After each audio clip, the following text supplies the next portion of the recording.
Child, have you heard the news? Hey, home, you heard the news about Jesus? You know, that's the brother they put in the tomb Friday. Man, seems as how they can't find that cat nowhere. Have you heard the news? Some folks are saying that his disciples stole the body. And they're passing around the word that he's risen, resurrected, but the truth is they stole the body. Some folks believe anything. They even got an Elvis Presley resurrection club. He ain't coming back no more.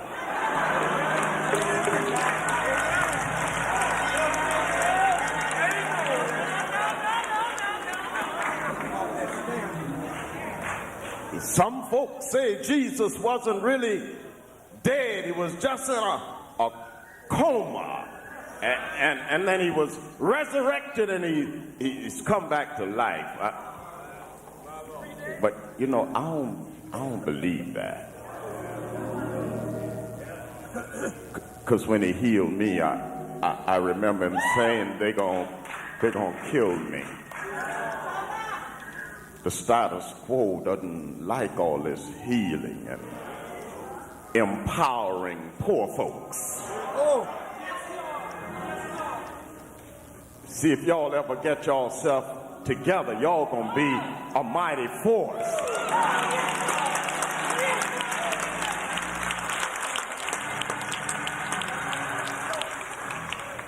You tell them men in that church, ain't nothing else like that in America. Ain't nowhere where 3,000 men under the Jesus' banner are talking about being on the battlefield for the Lord. That's gonna get y'all in trouble. But I remember when he told me they're gonna crucify me. Luke 24:7. I'm gonna be killed, but I'll rise again. Ain't no power on earth can keep me down. I figured if a man going to the cross can say I'll rise again, I'm down here on Skid Row. Reverend Leonard Jackson preached to us this morning, and some of us came out to worship to see if y'all were for real, and y'all look like y'all are for real. If Jesus can rise again, then I'll rise again. Ain't no power on earth can keep me down. I'll rise again. Death can't keep this body in the ground. What I tell you guys out there, there's always a third day. That's our subject. There's always a third day.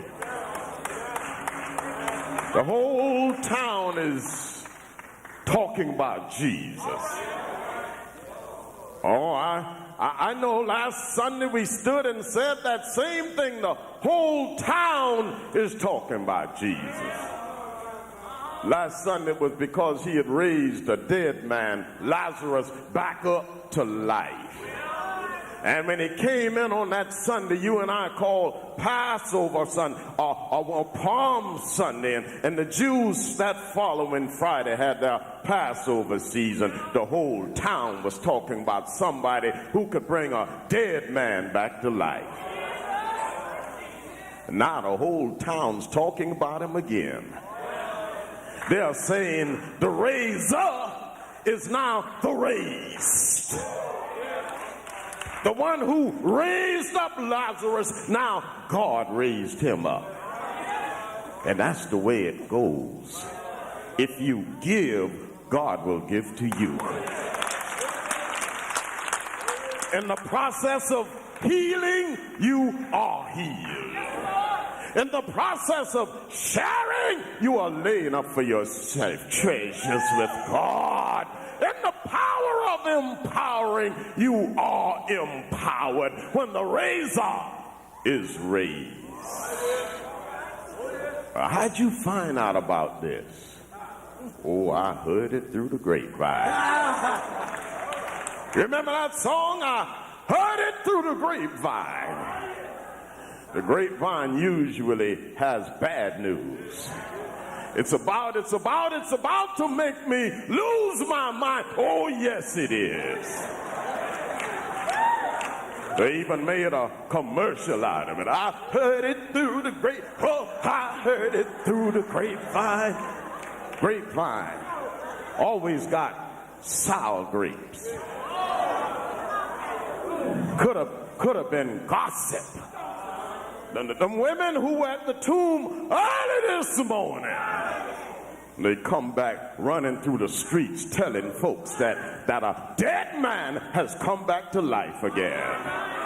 And this Jesus of Nazareth, a carpenter's son, a nobody who earns the hostility of the Roman Empire, they crucified my Lord and he never said a mumbling word.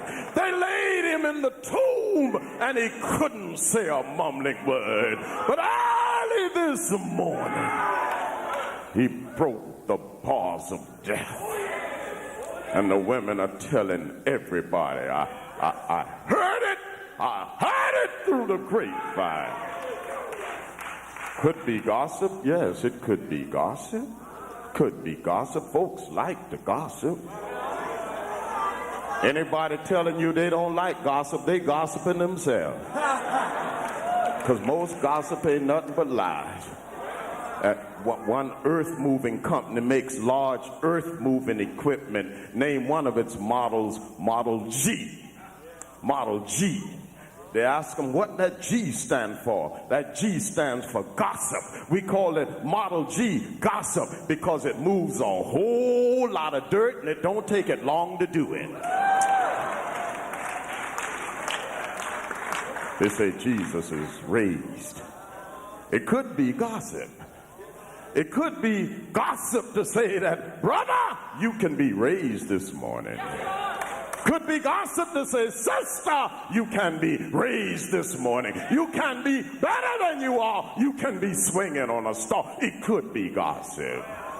Could be gossip that you're the oldest folk on earth. 117 million years ago that they said, let there be life, and there was you. 90 million years ago in Europe, so that you were out from the trees 27 million years before Europe came down from the trees. Now Europe wants to put you down, and God wants to lift you up. It could be gossip.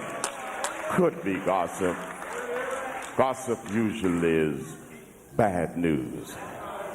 But if somebody like Jesus is coming back from the dead, it ain't bad news. It's good news. It's good news. And the Greeks have a word for it that translates to gospel. You are Jellion.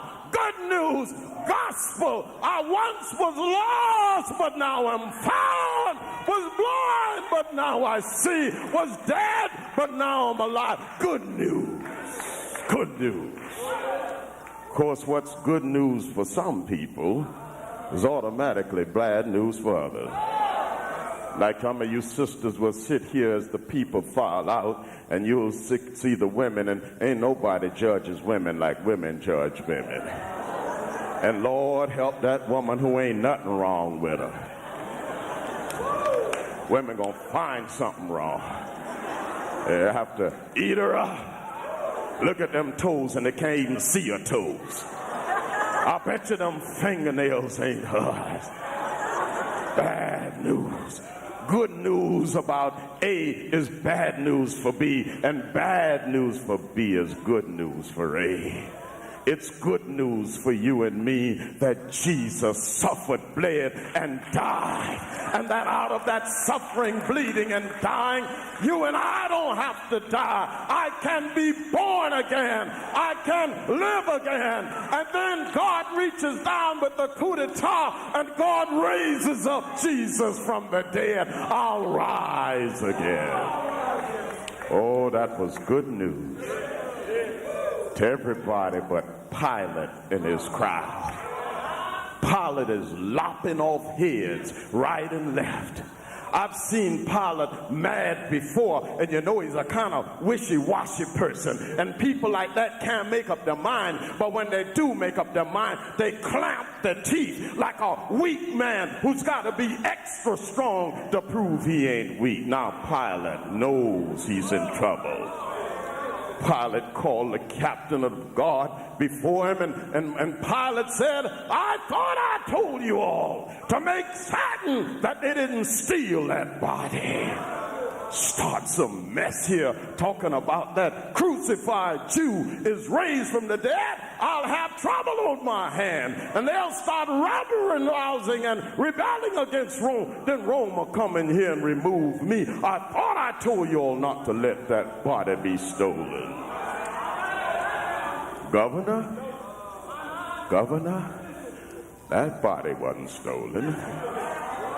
I made doubly sure that I carried out your orders. What did you do, Governor? Governor, you know these big cartwheel stones that we seal tombs with. They usually weigh about 400 pounds. Governor, I got one that weighs 2,000 pounds. Governor, it took 5 of my men to roll that stone in front of that borrowed tomb, that tomb of Joseph of Arimathea, that tomb where that crucified carpenter lay, that tomb where that troublemaker, that healer, that life giver, that feeder, I put him in that tomb. And we rolled the stone in front of it. What happened to it, Captain? Please, Governor, don't ask me. Don't make me tell you what the report said. Please, Governor. Well, I gotta be able to tell Herod something. I gotta be able to tell the emperor something. Give me that report. The stone was rolled aside by 2 extraterrestrial beings. Garbage! Dressed in white robes, raiment. Angels, the crowd is calling them. Angels! I can't report that kind of foolishness. Angels rolling a stone away. Tell those guards to be quiet. Don't say anything about this. Yes, sir, Governor. I already told them I anticipated your order. But we got a little problem, Governor. The soldiers won't tell anybody. But there were some women there. And you know how women talk.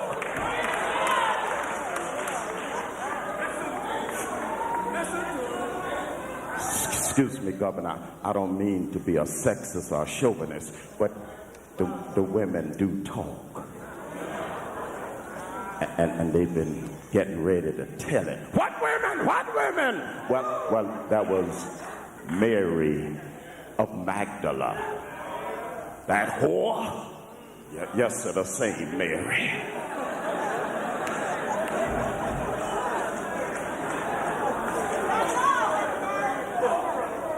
The one, sir, that you used to see every Friday. Shut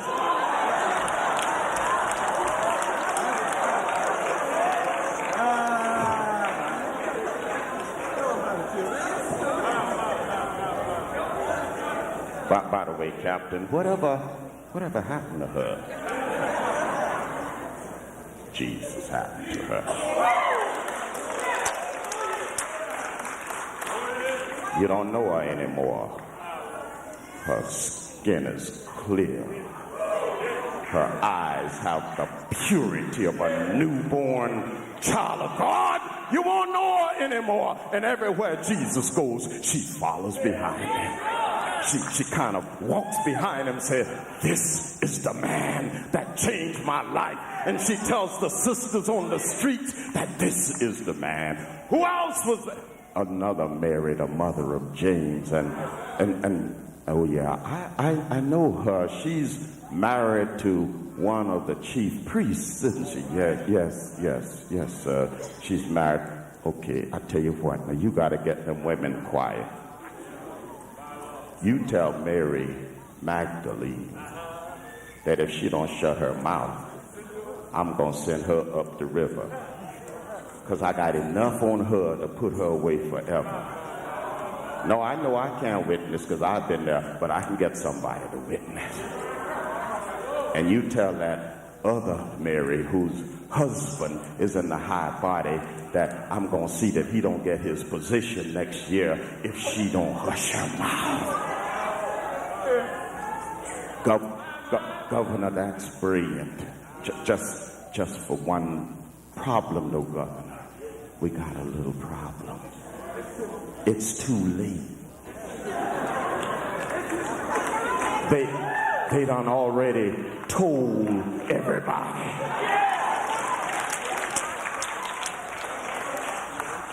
Governor, they came out of that graveyard like their clothes were on fire.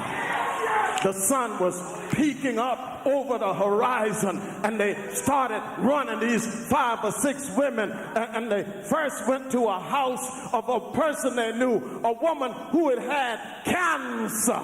She had had an issue of blood, and you know they are considered unclean, and nobody can touch them. And this woman sensed in this Jesus, this same rabble-rouser we put in that tomb and sealed that tomb, this woman just crawled through the crowd, and she sneaked up behind it, and she reached out, and she touched his robe, and she ain't been the same yet. He said, daughter, your faith has made you well.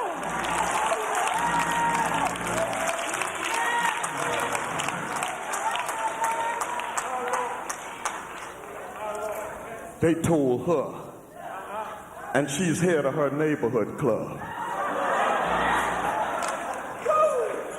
And they're meeting at her house right now. You heard the news, they're saying everybody's rocking tonight. And then they went on and they met a man. I tell you what, you know him, Governor. He used to sit outside of the gate called Beautiful. You know, the 12 gates to Jerusalem. And wait a minute, that beggar, that one I used to throw 2 pence to, and he'd almost kiss my foot.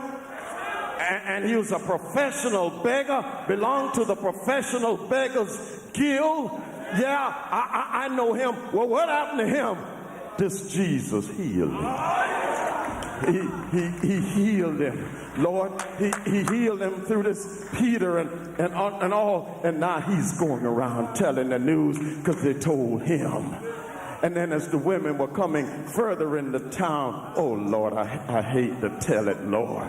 But you know, the man who used to lie by the pool of Siloam, 38 years, he had been lying there waiting for somebody to put him in the water. They believe that these are holy waters, and an angel of God comes down from time to time and stirs up the water, and the first one in the water is healed. And he said, I don't have nobody to put me in the water. And Jesus said, you don't need water. All you need is God. In the name of Jesus of Nazareth, rise up.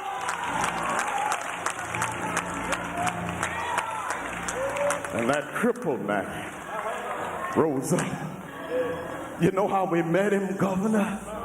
the women were coming down the streets, and you know how they met him? He was out doing his jogging. 2 hours a day, he just exercises. He says, I'm so glad to have my health back. Did you see that sister a little while ago, Governor? She said, I once was lost, but now I'm found. I couldn't walk, but now I can shout, glory! Glory be to God! Glory be to God. And we could have gotten away with everything, Governor, except they really got us. We can put all them old folks in jail, but they really got us when they talked to that little boy who had the schoolboy's lunch. 5 little barley loaves and 2 little sardine-like fish. And he was supposed to be in school that day, but he followed the crowd when they were going out to see Jesus. And Jesus stood there talking like Elliot had him Thursday night at Monday, Thursday, being the personification of Jesus Christ. And that little boy stood in the back of the crowd mesmerized. He couldn't see, so he ran to a hill and he climbed up on the hill just to see Jesus. And then the people were hungry, and one of the disciples pulled on him and said, can I borrow your lunch? As hungry as he was, he gave it to the disciple. The disciple took it to Jesus and he blessed it. And from that schoolboy's lunch, Jesus fed over 5,000 folks, and there was a whole lot of food left over. Well, they told that little boy, and now he's gone back and he's told the youth choir at First AME Church. He's told the children's choir at First AME Church. He's told the man-child program and the woman-child program and the lock-in program. And now, Lord, they are saying Jesus is alive. Jesus is alive. So you see, Governor, we got a problem. Captain, tell me, what did you see? I saw the stone roll away, and there was nobody inside. And I saw some burial clothes. What had happened to the guards, Captain? Sir, they fainted. What do you think, Captain? Sir, I think that when we put Jesus in that tomb, that was not the death of Jesus. I think that was the death of death. I think death died when we put Jesus in the tomb. I think death died. And I think those slaves we've got from Africa are not going to follow us much longer, sir. I think since death has died, they're going to rise up again. I think those household servants that we are working free and giving them a towel to wrap around their waist and forcing them to wash our visitors' feet, I think they're going to take off that servant's towel and dash it to the ground and lock arms and begin to walk together, children. Don't you get weary. Jesus is risen. That's what I think. Well, what do you feel? What do I feel? I feel like I heard him say, they're going to kill me. But if you don't know something worth dying for, then you ain't got nothing worth living for. I heard him say, I'm not sure what's going to happen to me, because no one has ever been in my shoes before. But I'm going to trust in the Lord. I'm going to trust in the Lord. They're going to crucify me, but I'm going to rise up again on the third day. They're going to crucify you this week, on the job, in the home, in the marketplace, in the school, in rehearsal. They're going to kill you on Friday. But there's always a third day. I see that day dawning now. Those women have just reached the disciples. So Peter is waking up.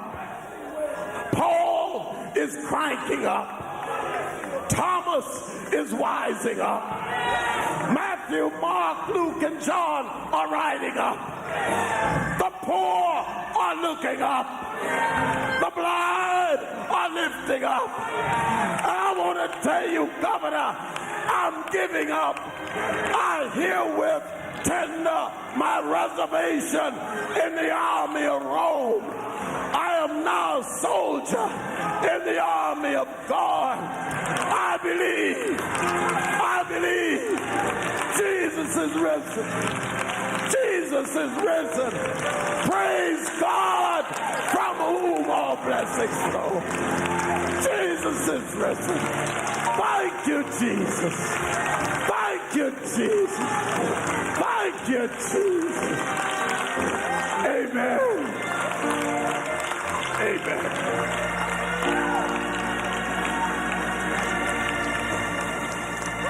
If you have no church home, please stay. If you can, don't leave us. We invite you to come down the aisle.